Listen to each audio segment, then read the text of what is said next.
Good morning. It's Bob Desmond here. I've been wanting to talk about sound, okay? And for all guitar makers, such as myself, we're always trying to understand how to get a good sounding guitar, how to make a good sounding guitar. Of course, sound is subjective. What one person likes, another person doesn't. I've been on this journey since about 1992. I was working for Walt Disney World Company as a marketing photographer. And I needed something to do to unwind on the weekends. So I started making guitars.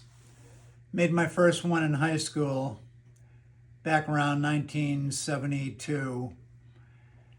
And I've always wanted to make classical guitars, even though I was into all kinds of different music, from rock and roll to pop to jazz, classical, blues, whatever.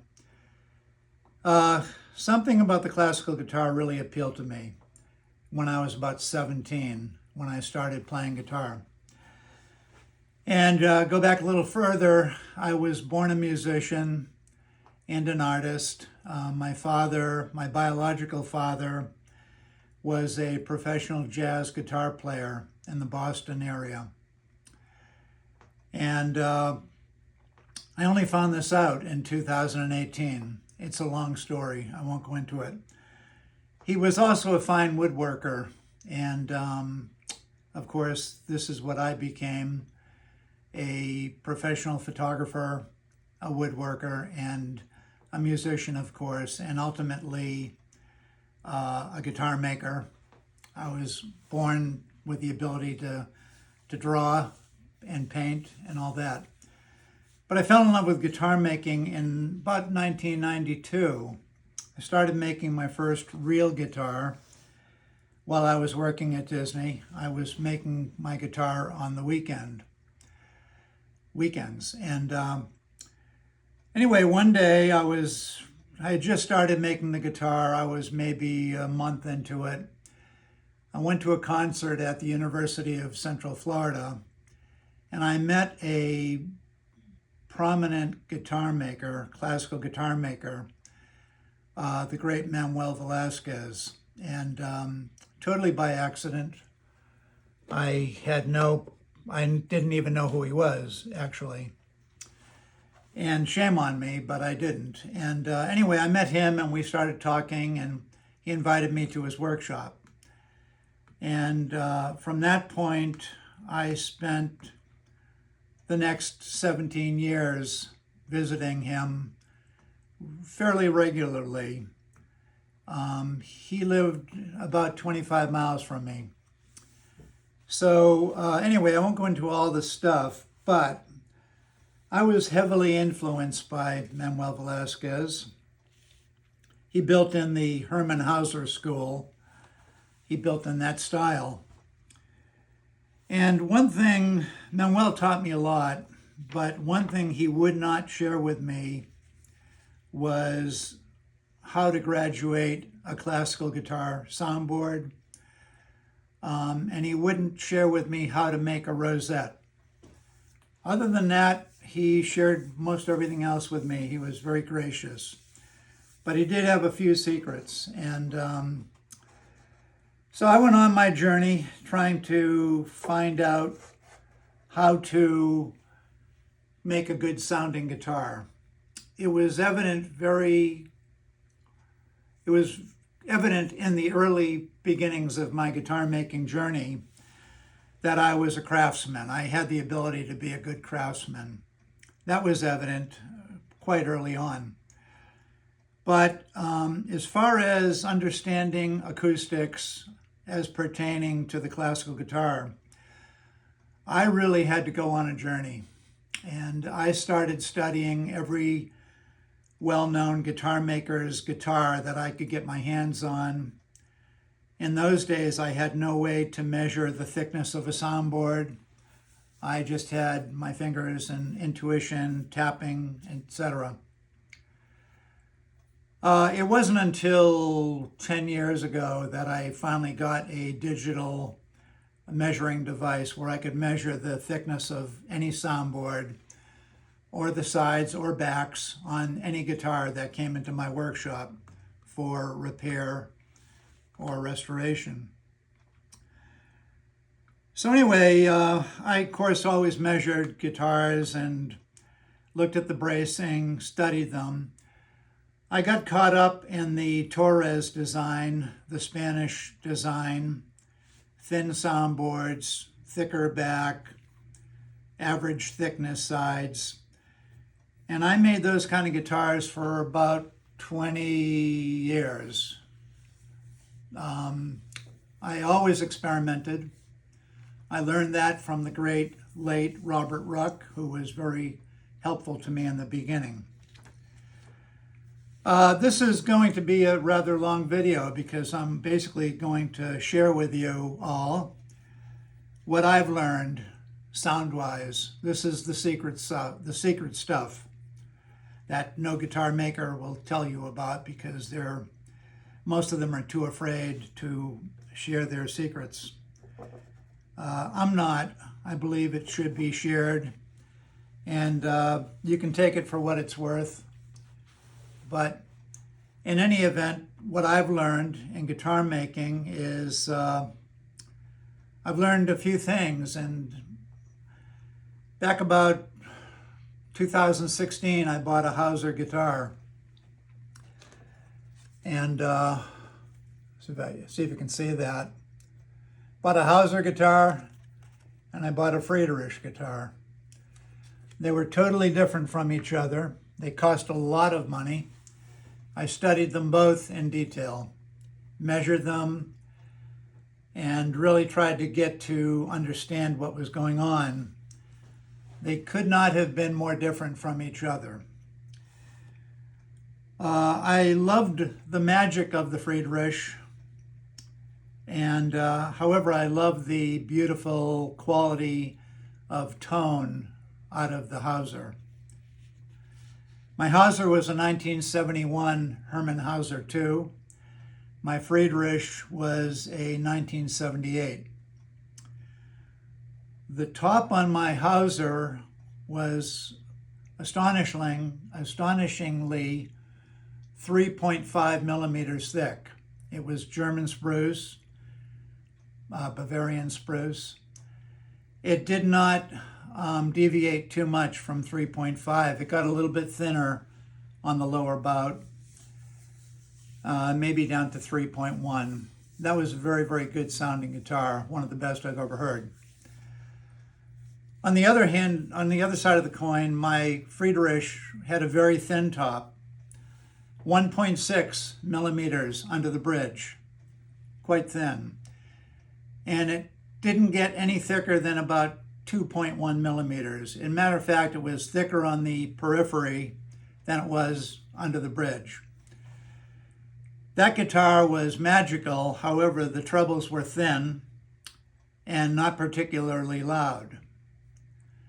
Whereas on the thicker top, the Hauser, the trebles were incredible and they were very prominent, very loud. And that got my attention.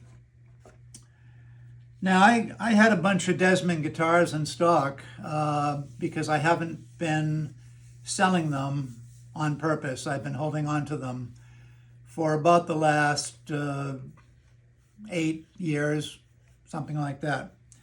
I've sold a few of them, but most of them I've kept. So I've piled up about 12 Desmond guitars now. I'm making 2 more at the moment. And I'm heading toward retirement in my guitar making for the sake of my family. And anyway,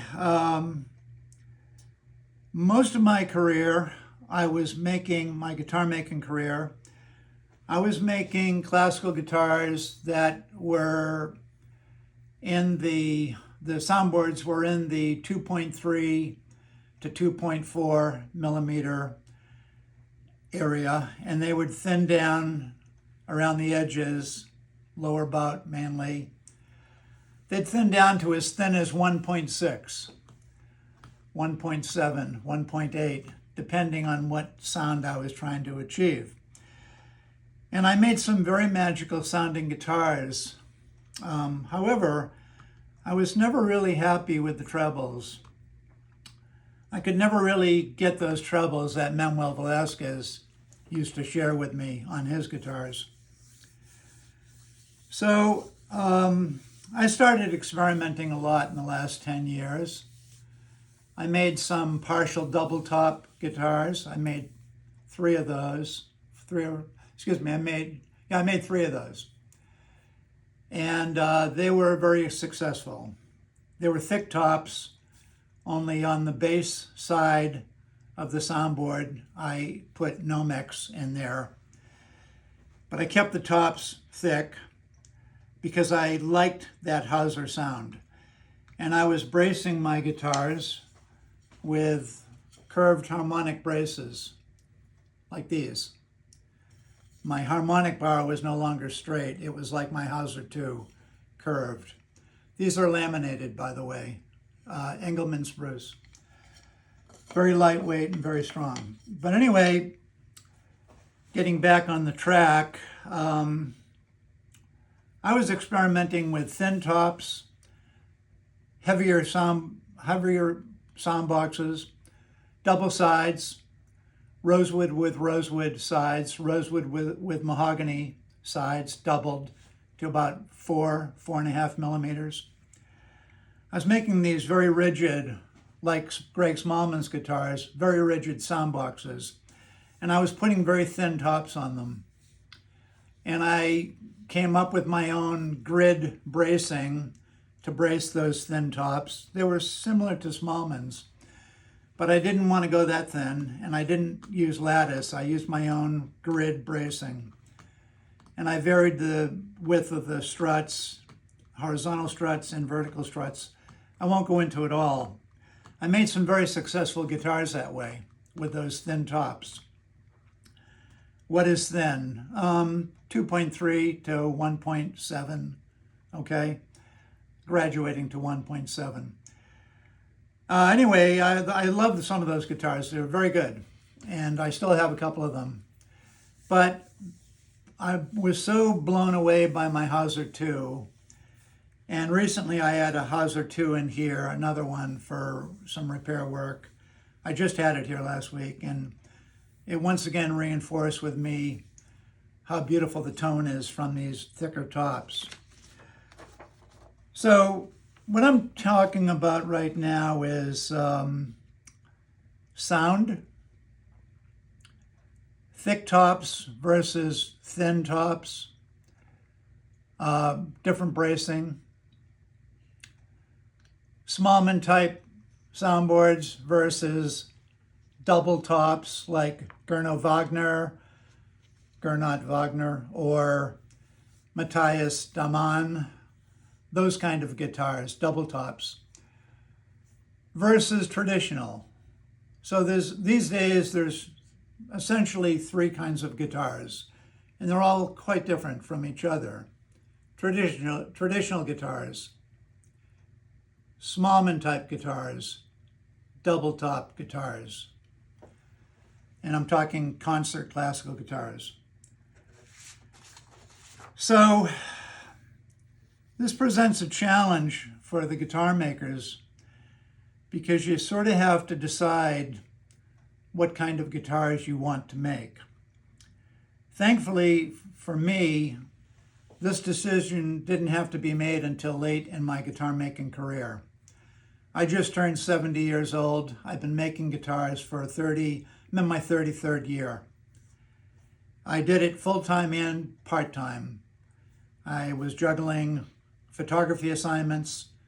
I was an advertising photographer, juggling that with guitar making the last 33 years. So anyway, My journey has been long. I haven't been particularly, not productive, that's not the word, but I haven't made a zillion guitars. I think I'm on my 66th guitar right now. But every one was a serious endeavor. I didn't crank them out. And a lot of experiments went into every one, and a lot of thought and care and whatever. I've come to this place where I wanted to share with you just a couple of things. I'm not opposed to Smallman guitars, Smallman type guitars. I'm not opposed to double tops, although I don't like them a whole lot. There is magic in them. And I would say I'm probably more into traditional sounding guitars just because they sound so damn good. So anyway, recently I had an experience with a student that wanted to learn how to make, well, I shouldn't say he wanted to learn how to make guitars. He wanted to pick my brain on certain things. And apparently I came on a little too strong with him about my belief of thicker soundboards being better than double tops or Smallman type guitars. And apparently this ruffled his feathers, and he told me so, which was quite rude and disrespectful, but that's another story for another day. But anyway, I wanted to make this video because you won't find too many videos like this where people are gonna spill out their guts and let you know their innermost thoughts on guitar making. So, with that said, I want to do just two last things. I want to read an article written by William Compiano. He's a guitar maker, and he wrote a great book called Guitar Making, Tradition and Technology, I believe. He co-wrote it with Jonathan Nadelton, I think, something like that. Years ago, probably about, 35, 40 years ago. And at one point, William Compiano interviewed Manuel Velasquez. This is in 1985. William Compiano says the following: Don Manuel, the back and top of your guitars seem to be fairly stiff. What is the difference between a stiff back and soundboard and a looser one? Okay, so Manuel answers the question. It's a good question. The Spaniards believe that by taking out plenty wood, especially on the top, they will have a better sound. But in guitars of Hauser, even Torres, because I have repaired many Torres guitars, I found the top is not so thin as a Garcia, a Simplicio, or even Santos Hernandez, or a Ramirez. They use a very thin top and they add wood. What they are doing is to kill the sound of the top. That's a pretty important line right there. That's why you find the top of my guitars, once again, this is Manuel Velasquez speaking, a little stiff, because I leave them a little thicker. If you pass your fingers or a caliper all around, you will find some places thicker, some places thinner, but that will come with years of making guitars and experimenting. It's interesting because I read this article years ago when I first met Manuel, and I didn't believe him. I still made thin tops because everything I read and all of the studying I did led to thinner tops. Let me continue. William Campiano asked the next question. Do you taper the tops and backs? Are they thinner along the edge? Manuel Velasquez responds, as a violin. In a good violin, you will see that the top is thinner in some places and in some places is thicker. The same thing in the guitar. That's the reason the Spanish, I'm sorry, I hope there isn't a Spaniard in here. I don't believe that there is. You are a Spaniard? William Campiano answers, no. No, okay, good thing. That's why the German guitar makers put down the Spanish people in guitar making. As I said, they make the tops too thin, believing that it is a bigger sound, and they are absolutely wrong. That's the end. That's all I'm going to read. So I should have really listened to those great words of wisdom by Manuel. He did have some secrets. He would not share with me how to graduate a classical guitar soundboard.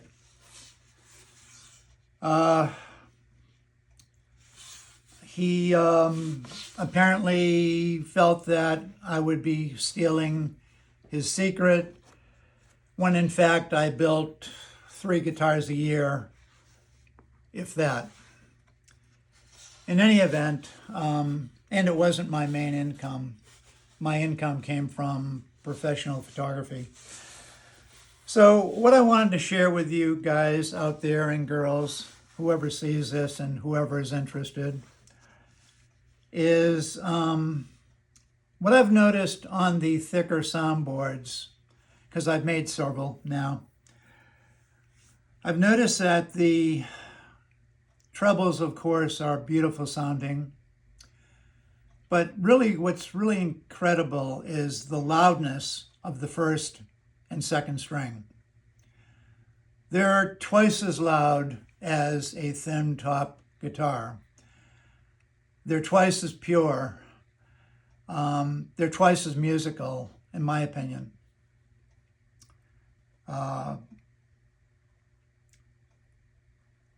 Sound is subjective. Some may agree with me, some may not. But I feel pretty strongly about it. Otherwise, I wouldn't be even sharing this.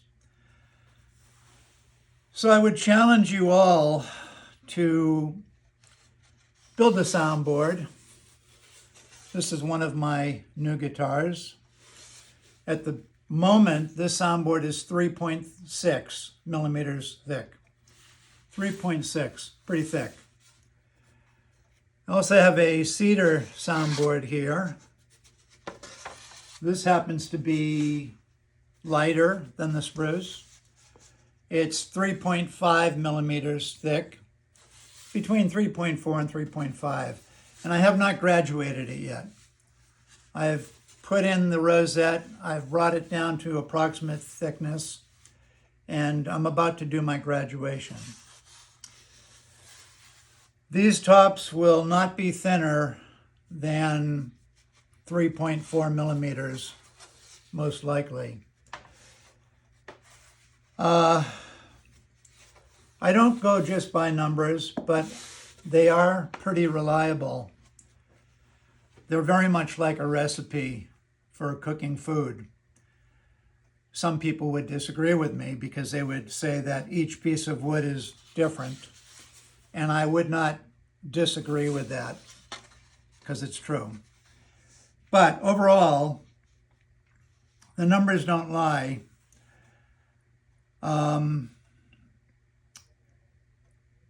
There was a time in my career where the thought of making a guitar over 3 millimeters thick, I would never even consider that or dare to do it. It wasn't until I dared to do it, it wasn't until I had my Hauser and I started exploring thicker tops. And they're quite loud. and they're quite musical. And the first string and second string, but the first string, which is my favorite string on any guitar, is very loud, strong. And for that reason alone, I think you guys should consider trying to make a thicker top guitar. The backs on my guitars vary. Here's one I'm working on. This is one of the new guitars. It's Brazilian. This back is 2.5 millimeters thick. It thins out a little bit on the edges, and it will thin out a little bit further on the edges. That's a two-piece back. This is a three-piece back. I don't like sapwood, so I cut it out of this beautiful back. And this as well is 2.5 millimeters thick. Brazilian rosewood is heavy, and you don't want to make it too thick, but I like the reflective qualities of a thicker back. The size on these guitars, here they are back here, is just 2 millimeters, a little over, maybe 2.1 at the most. I often double my sides and make them over 4 millimeters thick, but not on these ones. These are lighter guitars. So, I guess in conclusion, just to wrap this up, by the way, these are homemade rosettes, Simplicio copies of a 1929 Francisco Simplicio guitar. But anyway, this soundboard will end up being probably 3.3 millimeters thick, and it will thin out to no more than 2.9 to 3 around mainly the lower bout, all the way around, up to about 2 inches in. It'll be a blend. I'll leave the cedar will probably stay where it is, and I'll just graduate the edges a bit. I am using curved harmonic bars on these too. These are laminated from 3 pieces of Engelmann spruce, each piece about a little over 2 millimeters thick. So these are 7 millimeters wide. Very light, very strong. I glue them up, I hand bend them, and then I glue them up on a form. Okay? And this is how the Hauser 2 guitars is: a curved harmonic bar, and then 7 fans that are relatively parallel, just a little bit off parallel. No V-brace, just the straight bars. There's a bridge pad in them under the bridge. It's very, very thin, maybe a 0.5 millimeter. And it's not very wide either. It's less than 1 inch wide. And the 7 fan braces are parabolic shaped, like the side view of an airplane wing. And where the braces go over the bridge pad, each fan brace is cut out in a semicircular, just enough for the brace not to hit it. And yeah, that's kind of what I'm doing. Very simple. Curved harmonic brace, a straight upper cross brace, a couple of pads on either side of the rosette, just straight pads for the most part, and a patch above the upper harmonic bar to strengthen that area and keep it from cracking. And anyway, but I guess I'm going to wrap this up, and I'm just wanted to share about my thoughts about thick tops and thin tops. I have done a lot of experimentation. I have made partial double tops. I've not made a full double top. I just don't like them that much, but I thought by opening up the bass side, I might increase the bass response and leave the treble response alone. And I made some very successful guitars that way, 3 of them. All three of them were successful. Matter of fact, the prototype was probably the best, and that was spruce. And then the cedar, I made a cedar and another spruce, and the cedar was better than the spruce. They were both nice, though. But anyway, I'm just sharing this with you. Not putting down Smallman guitars. I'm not putting down double tops. I don't particularly like them, but I'm not putting them down. And I would like to make a full one, and I might do that before I totally retire. But right now I'm into these slightly thicker tops, and they're wonderful. And I urge you to try one. And I think I'll wrap it up at that. I hope you have a good day and happy guitar making. Merry Christmas. We're December 21st, 2024. Have a Merry Christmas.